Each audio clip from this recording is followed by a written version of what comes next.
The exhibition, entitled Weather Permitting, London's Changing Climate, shows how Londoners have coped with the best and the worst that the elements have thrown at them over the past 2,000 years.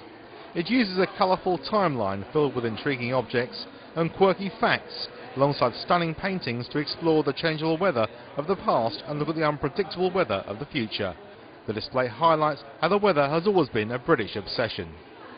You know, there's this famous quote by Johnson that when two Englishmen meet, the first thing they talk about is the weather. And I think everybody, every Londoner, every visitor has got a view on the weather. And it seemed to us when we were planning this exhibition that we could really home in on that and make a bit of a feature of it. We hear so much in the press at the moment about global warming and climate change.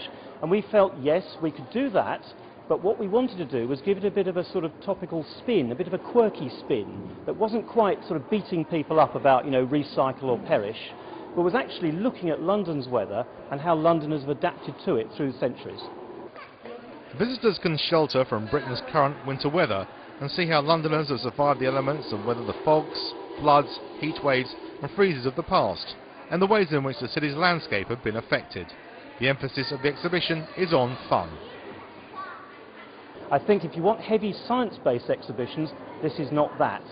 The space out here doesn't really lend itself to a very heavy science contemplative exhibition. We might try that again another time. I mean, this might act as a taster for that. But what we want here is people sort of engage with the weather, you know, as every Londoner does every day of the week.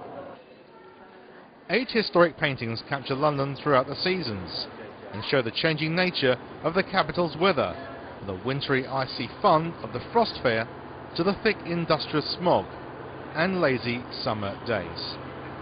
Organisers say it's possible to see clear patterns to the capital's weather over the years.